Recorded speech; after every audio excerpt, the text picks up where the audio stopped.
Good morning. Thank you for joining me. I need to shave. I shaved before a meeting today. 8:15. I actually think I made it on time this morning. I pushed the time back to 8:15. Good morning, everybody. Thank you for joining Sports Cards Daily Live every weekday morning with yours truly, Ziggy Now. Don't have a ton this morning, actually. Kind of things were, I thought, quiet in general. I do have a few topics to talk about. Actually, I got 3 topics to talk about, I think. I'm going to talk a little bit about Panini and retail. I'm going to talk a little bit about the market and watching some of the YouTube content creators and what everybody's talking about, the kind of the buzz. And then I'm going to tell you guys a Prism story, right? In fact, if you stick around, I'm going to end today's with telling you the Prism story. The story I'm going to tell you is a story that was told by me, by others, that explain the rise of the silver prism, okay? Because many of you are probably new to the hobby and didn't know about the silver prism until you came to the hobby. And then you're like, well, where the hell did the silver prism come from? So I got a cool story to tell you. And I will tell you the story I'm going to tell you. I was, I think, originally told to me by Mojo Break several years ago. So those are my 3 topics, right? Going to talk a little bit about Panini retail, a little about what's going on in the market, and the Prism story. I also have some news from Sports Collectors Daily. I guess we can start with as well. Let's go ahead and do that. Let me share my screen. Share my screen. I know I always. Is that working? Is that working? I thought this was an interesting story. This really gets into kind of the market. Shop Talk. This is yesterday's story on Sports Collectors Daily. And what I'm going to quickly, you can read the article. It's really interesting because he talks about buying Tmall football and losing money on it, which just shocked me, right? So, I mean, real quickly, you can read this. He paid around $500 a box, and right now he's just north of $300 selling the stuff. First of all, I find it interesting that Tmall is a football because, right, he even makes a comment down here. In reference, Tmall version is an overseas market, formerly known as Tobu Mall. Tmall is, generally speaking, a Chinese language website for online retailers operated in China by Alibaba Group. I always wondered that. You guys noticed that? Like a few years ago, Tmall was kind of this, it was not very common. I think Tmall came in basketball first. Why? Because the Asian market really, really likes basketball. When they started Tmall in football, I started thinking to myself, that's just a marketing plan. No one in Asia is saying, hey, ship me football. Another thing I'll mention too is that Tmall was originally designed to reduce the shipping costs, so they wouldn't put a lot of base cards in it. It was like Select and Choice. It was, in fact, I think the first one might have been Choice 2018, and then you had Tmall coming later on. But originally, these products were designed for the Asian market. That's why you'll see a lot of cards numbered to 8 or 88, because 8 is very lucky in Asia. I was new to me, but I found that out through Sports Cards. But again, I thought this was an interesting story about somebody buying a product. And again, the guy that says it was Prism. I mean, everything's selling like crazy. So how do you buy Prism football and lose money? Well, this guy bought Prism football and he lost money. And I say that because I think you're going to see more of that coming in the near term. I think you're going to see more people buying products and losing money. Part of the reason is because many of them are buying products not at allocated prices or suggested retail prices. They're buying it at an already inflated market price, right? And we'll talk about that as well. That's kind of why I want to share that story with you. The other thing I was mentioning is that I watch a lot of YouTube. I need more light in here. And it seems like, again, I've said this before, if you're taking card advice from people who make their living off of sports cards, and I mean make their living off of sports cards, right? It's like asking your crack dealer if crack's bad for you. None of them are going to tell you the truth. They're just not.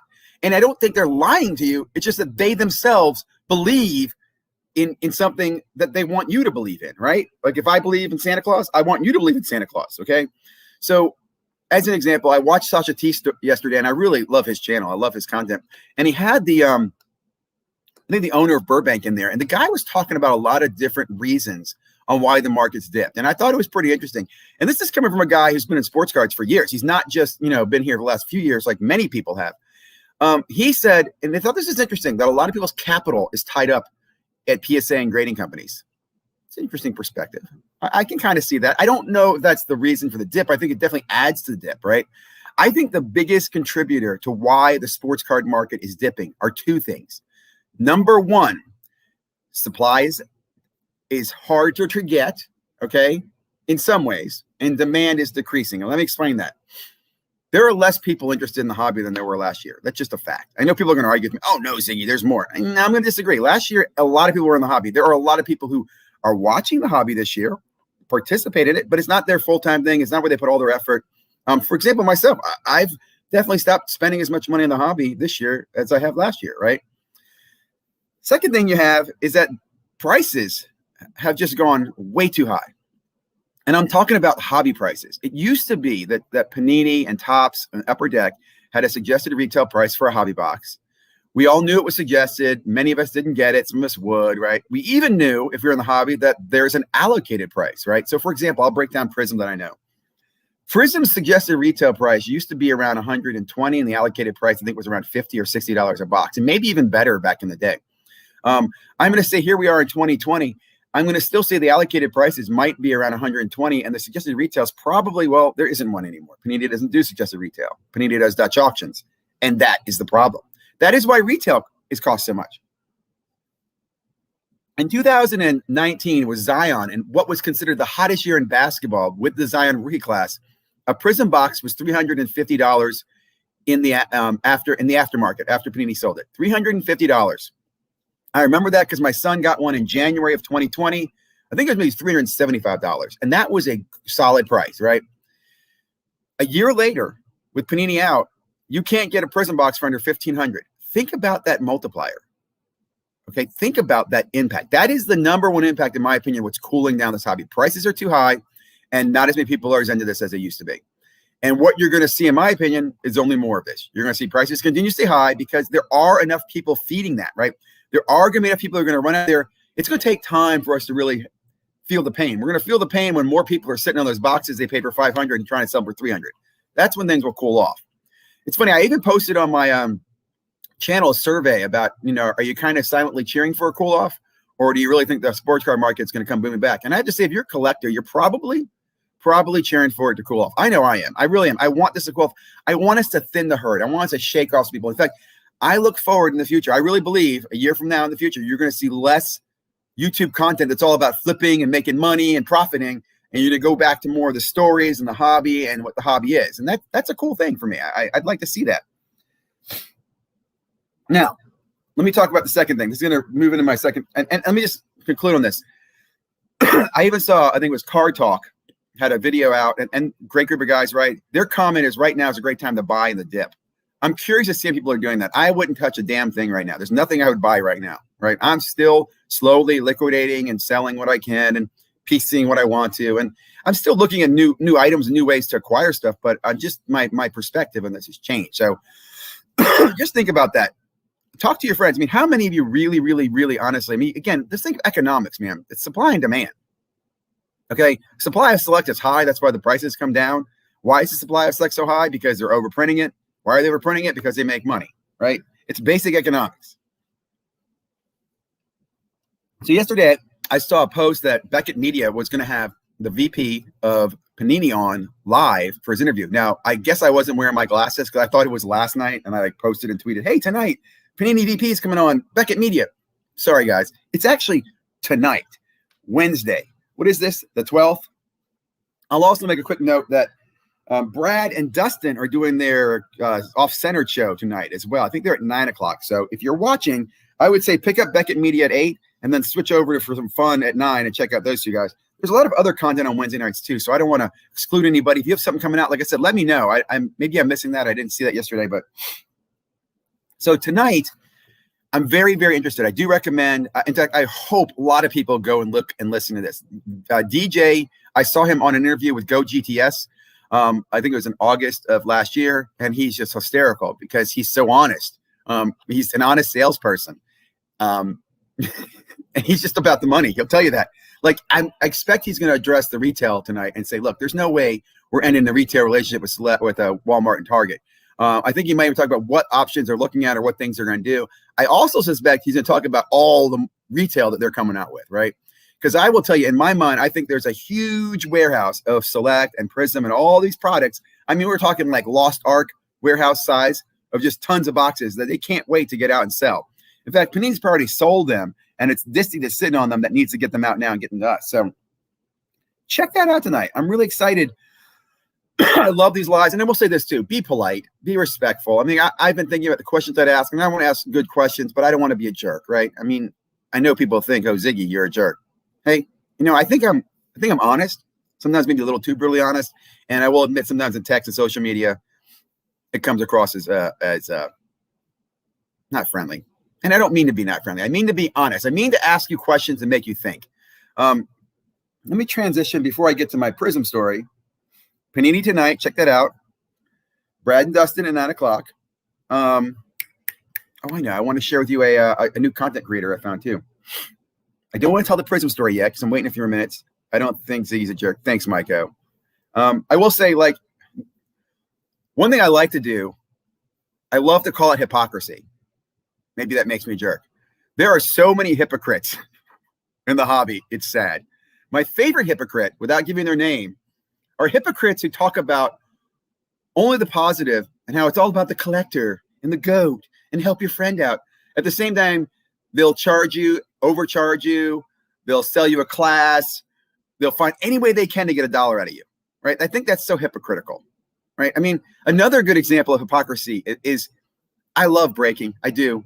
But there are a few honest breakers. What I mean by that, breakers who really tell you when you're breaking a card, hey, this card's great. Many of them are like, whoa, this is awesome, man. This is a huge hit. This is mad.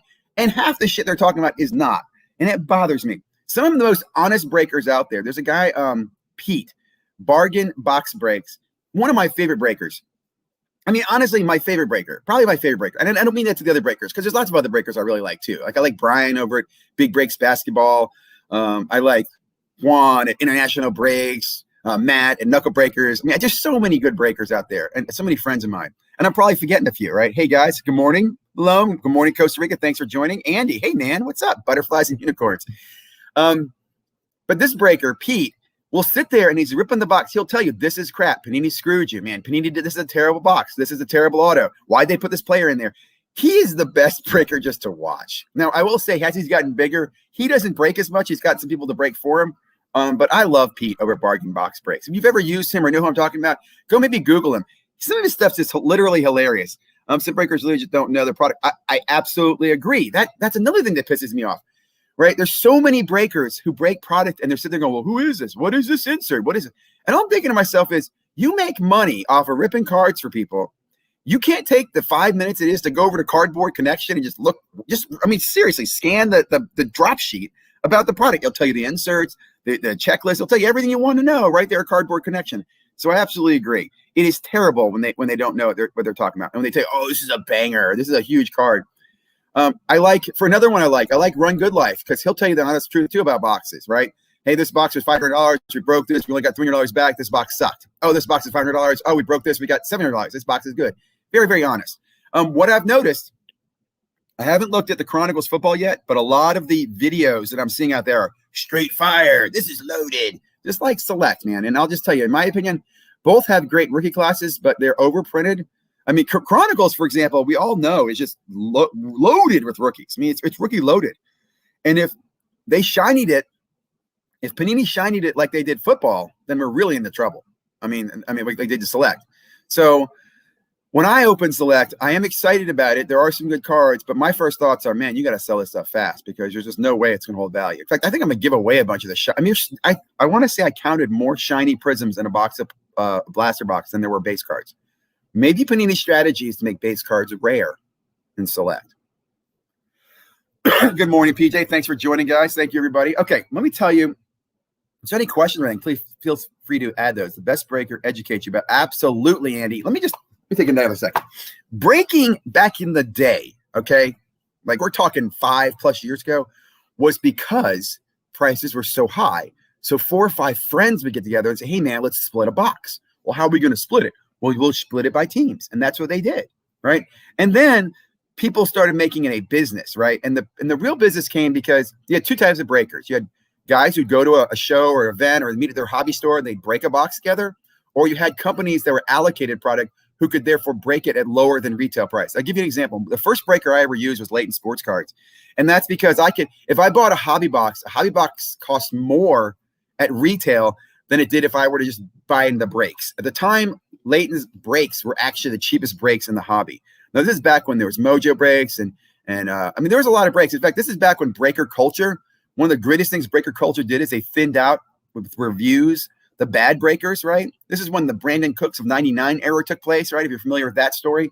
But you're right. Breaking used to be two things. It used to be people breaking allocated prices. So you got a deal off of buying retail, or it was friends getting together. Today, breaking is how can I extract the most profit out of people the easiest? That's really what breaking is to me, because it still bothers me today when breakers will, like, for example, first off the line, where they might buy at a lower price, they're going to go to the, what's it going for on eBay? Hey, it's over $3,000 on eBay, so I'm going to break it for you for $3,200 because I got to include shipping, right? So I'm going to add $200 to a price I've already inflated so I can just milk more money out of you, man. And it burns me.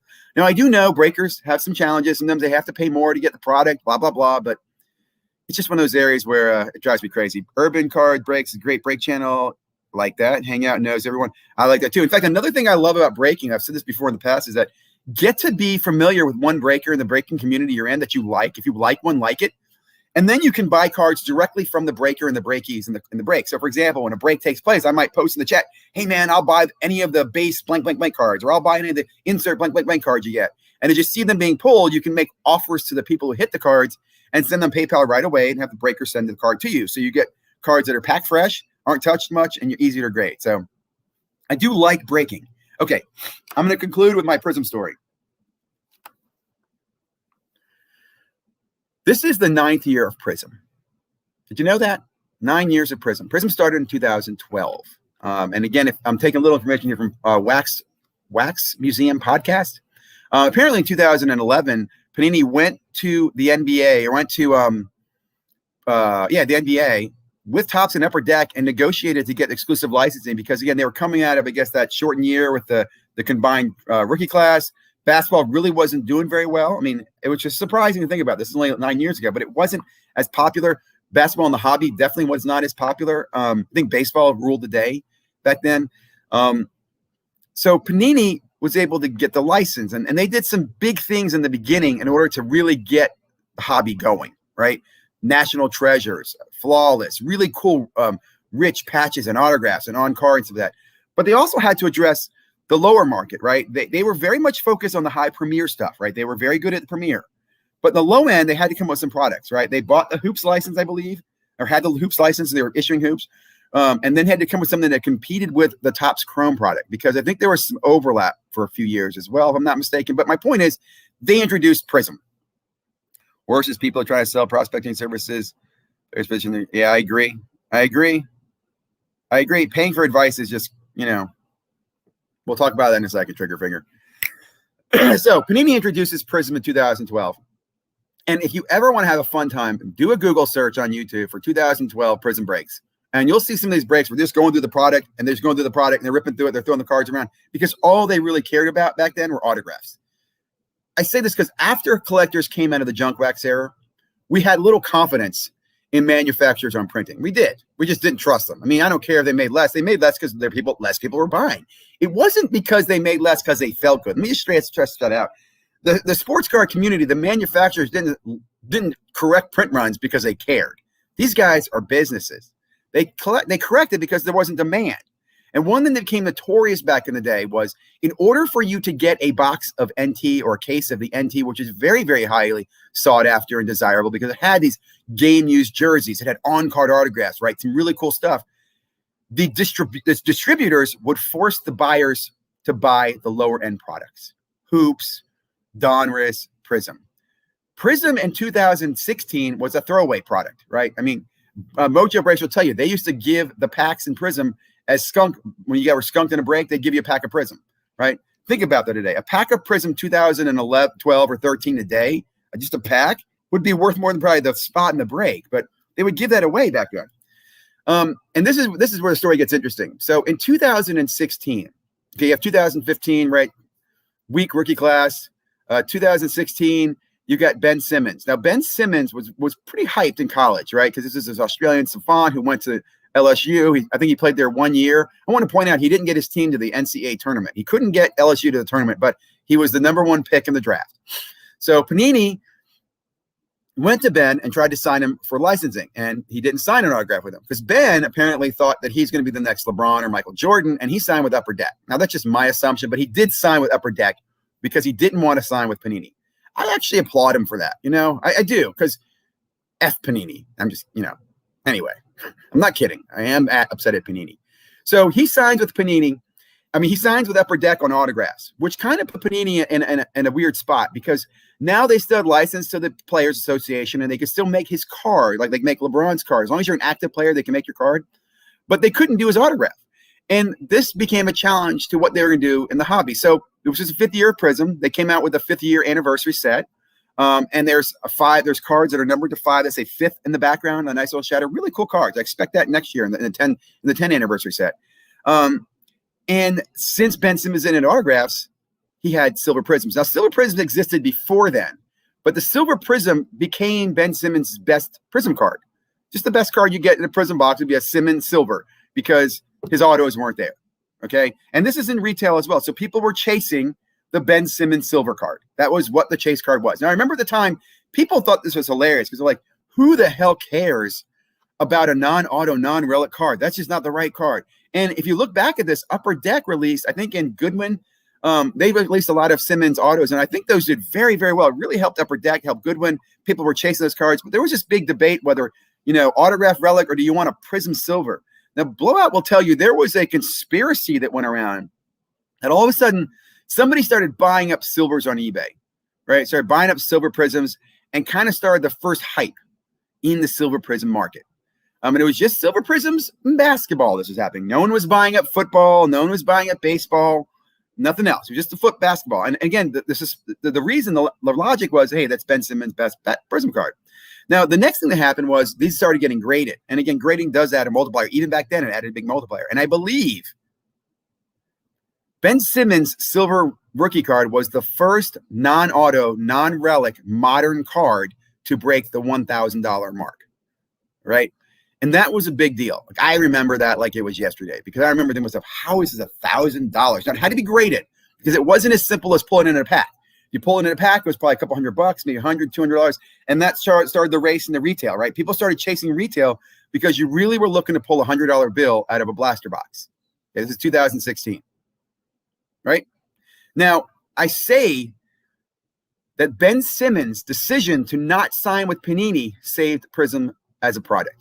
And that's just my logic, my reason behind it, because I look at this, say, had he autographed with it, had he signed with it, I don't think anybody would have ever paid attention to the Silver Prism, or not the way they did. Okay, because in 2017, when 17 comes out, you have what was, again, one of the bigger hyped classes in rookies, right? You had Ben Simmons was the only really chase card in 2016. Then 2017, you've got Alonzo, you've got Markelle Fultz, and you have Tatum, all going 1, 2, and 3. And it really was more about the drafting of the franchises than it was the players, because you basically had, 76ers, Lakers, and the just went blank. You know what I'm talking about. 76ers, Celtics drafting. So you had three teams, three great franchises drafting. I also point out that's the year of Lonzo Ball's father came out, declaring that Lonzo Ball was the next Steph Curry and the best player in the world. All that hype led to people chasing Prism again in retail. And again, at this time, it was still very limited to the basketball community, the basketball collectors. We'd go out and get, if you found a Lonzo or a Tatum, it was basically a $100 bill. If you found a silver. Now, remember when you'd break those, if it was a base, you just kind of threw it aside. No one really cared about the base. It still was in 2017, all about the rookie silver, right? In 2018 is where I think we saw the first leaking out of it not just being Prism silvers, but it started falling into select hollows, right? It still stayed pretty much focused in basketball, though. Optic hollows, because you had Luka's class. And I'll even say Luka's class, after the Lonzo class, was still a little down in the market because there wasn't as much hype around Luka. People didn't know who Luka was. The hype was really around Trey, and I think Ayton were the big picks in that year. People were following those two guys. So that class was kind of a sleeper. So let's fast forward to 2019. 2019, the hobby's on fire. It's warming up, mainly because, in my opinion, of Zion. Zion was bringing a lot of attention. It made no surprise to me. Zion brought a lot of attention to the basketball community. But I don't think it was until 2019 and 18 that Shiny went popular, right? Where it was like Shiny got everywhere. shiny one across all the Panini products, right? You have shiny hoops now, right? You have hoops cards that are called prisms. And this is another thing I actually can't stand is that instead of Panini coming out with a name like Refractor, which they can't, I think that might be licensed by Topps, they call them prisms. So if it's a shiny, it's called a prism. I'm just gonna call them shinies because you have a prism, and you have a select prism, and you have a hoops prism, right? But that was the rise of the shiny. So the reason I'm telling you this story is that look at where we are today. It's 2021 and shiny rules the day, right? Collectors would rather, in many times, take a shiny refractor, numbered or not numbered, over an autograph or a relic.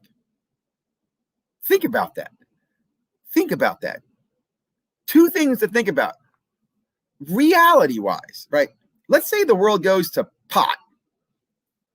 What do you think is going to hold more value in the future, man? An autograph or a piece of a material that was used in a game, or just a shiny card that has a picture a guy might never have seen before, didn't even know it was existing? I mean, it's pretty clear to me. Like, there's just the value in shiny just is not there. Now, we've inflated it. We've made it valuable today. And I do think select might be the canary in the coal mine, right? It might be the thing that kills shiny. There's just too damn much shiny. I hate to say that. I love the hobby. I love shiny, but man, there's just too much shiny. Now, I'm going to close this by saying Prism, Panini, tonight, 8 o'clock, they're going to be on Beckett. And I'd like to hear their address some of these concerns in the hobby. I don't think they care at all. In fact, I know they don't. They don't care, right? Panini is destroyer of the hobby, maker of money. I wish they had a stock. So I think I'd buy it. And they'd rather buy their stock than their product, to be honest with you. And I think it's important to also understand the other takeaway from the story is that it was the community. It was you and me, people like us, that changed the hobby and gave Panini the position they're in today, right? We're the ones that chased the prism. We're the ones that made the hype. We're the ones that made the company where they are.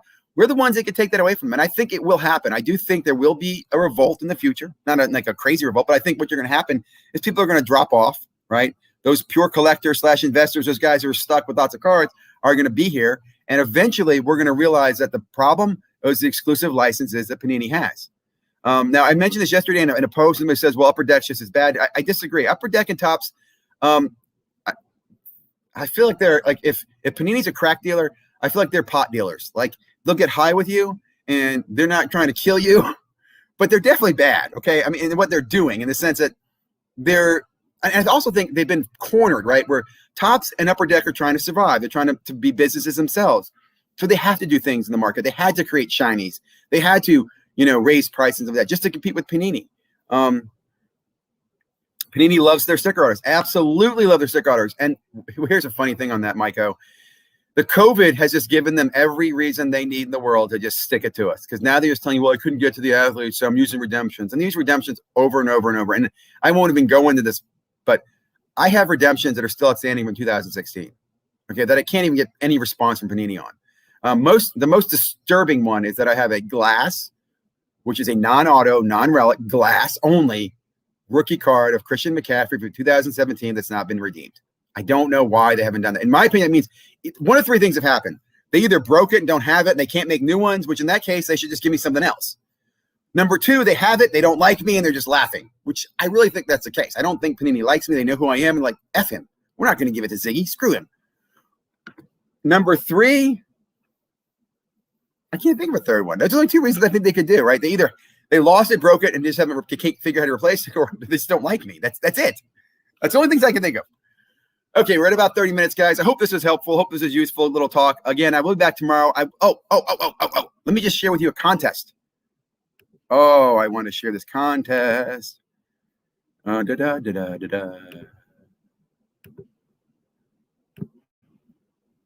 a new subscriber, Ray Wag. Now, I'll be honest, Ray Wag is an investor guy. He isn't a short-term, long-term, but he has some pretty cool stuff in here about collectibles, right? And I found him on some of my NFT searches. If you haven't checked out my NFT channel, sports and collectible NFTs, please do.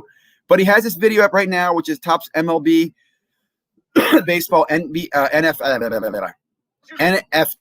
giveaway. He's giving away some NFTs. He's expanding his channel. Wow, he has 18 great comments there. Let's see if we get some more comments on his channel here.